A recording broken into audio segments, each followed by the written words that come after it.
3부. 칼빈의 신비주의는 구원론에서 나타나는 신학적 접근만으로 대표되지 않습니다.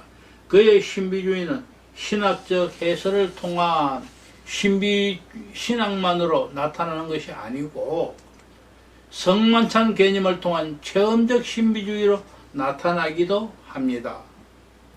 칼빈에게 성만찬은 신자들이 그리스도와 연합한 것을 나타내는 표적입니다.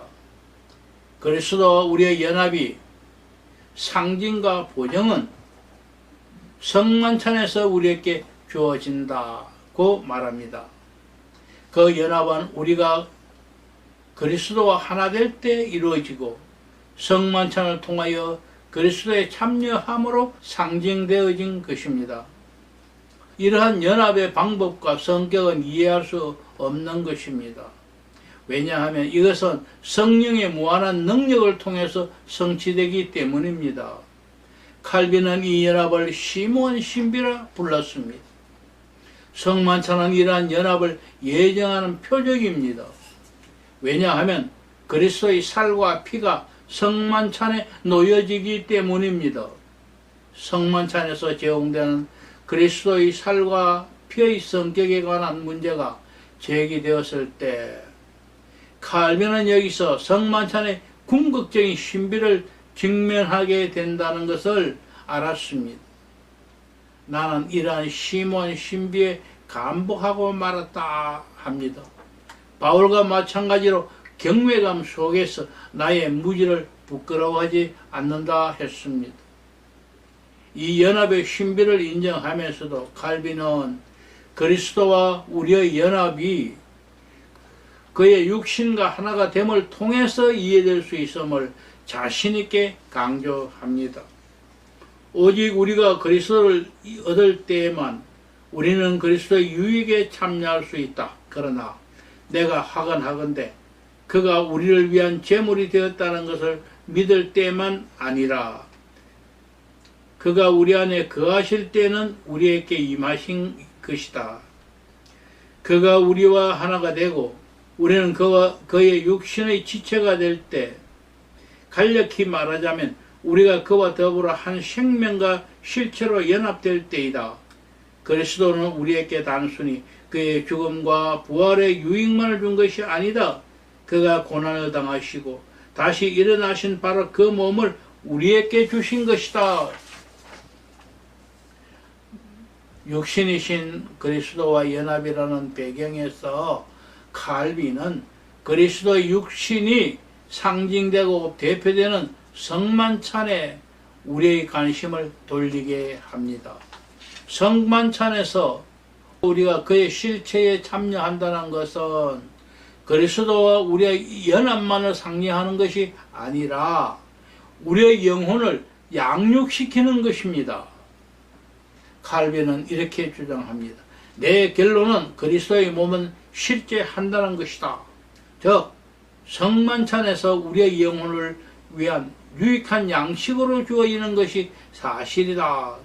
우리의 영혼은 그 몸의 실체를 통해 양육되므로 우리는 그와 하나가 되거나 같은 실체에 이르게 된다. 그리스도의 살로부터 생명을 주는 효능이 성령을 통해 우리에게 부어진다. 비록 우리 거리적으로는 아주 멀고 우리가 뒤섞이는 것은 아니지만 그것은 우리에게 임한다. 성만찬에서 그리스도의 살은 진정한 실체와 현존을 이렇게 강조하면서 칼빈은 그리스도와 우리의 실제적인 연합과 합니다. 엄밀히 말해서 우리가 그리스도와 적절하게 연합하는 것은 성만찬을 통해 그리스도의 몸에 참여함으로 그와 한 실체가 되는 것입니다. 성찬식에서 전해지는 실체는 무엇인가? 칼빈은 그것을 죽으시고 부활하신 그리스도라고 했습니다. 그리고 그는 우리의 영혼이 진실로 그리스도의 살아 실체를 통해 양육받는다고 고백했습니다. 실체가 전달되는 결과로 우리는 구속과 의, 성화, 영생, 그리고 그리스도가 우리에게 주시는 다른 모든 유익들을 얻을 수 있게 됩니다. 칼빈은 육체가 조금도 손상함이 없이 그리스도의 인성이 하늘나라에서도 유지되고 있다고 주장합니다. 즉, 하늘의 영광 중에 있는 그의 신성은 그리스도의 참된 인성을 파괴하지 않는다는 것입니다.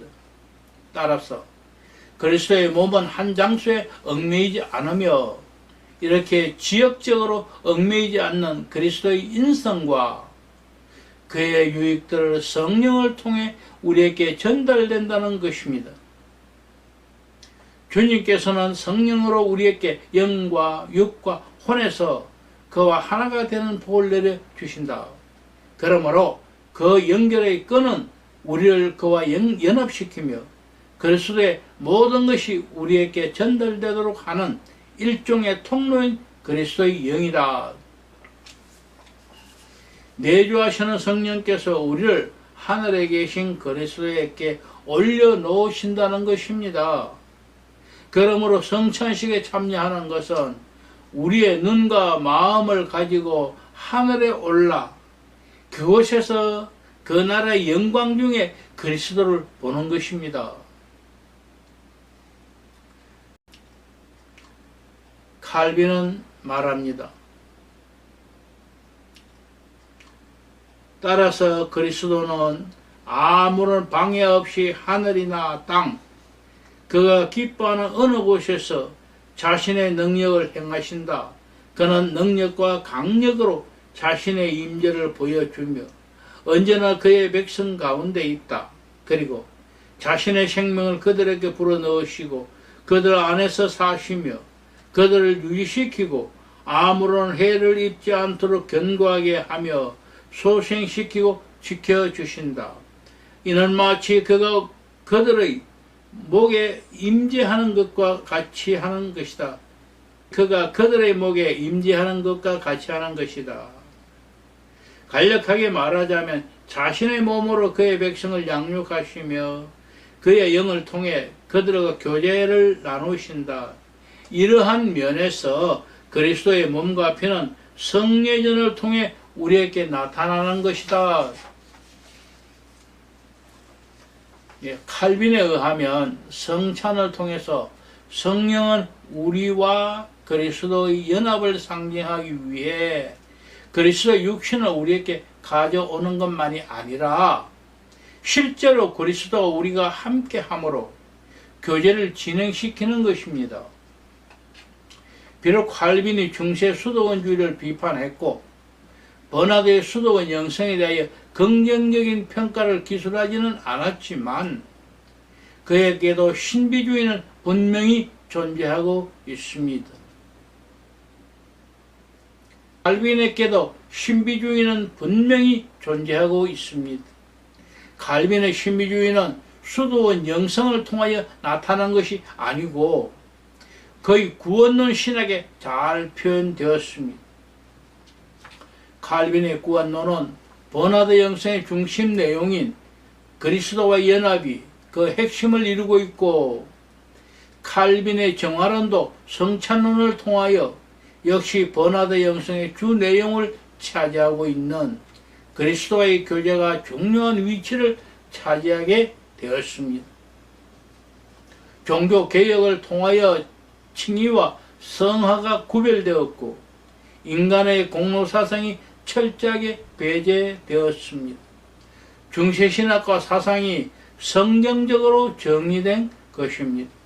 그럼에도 불구하고 중세 수도원 영성의 대표인 버나드 유행의 그리스도 연합과 그분과의 애정적인 교제는 칼빈의 구원론에서 중요한 위치를 차지하며 남게 되었던 것입니다.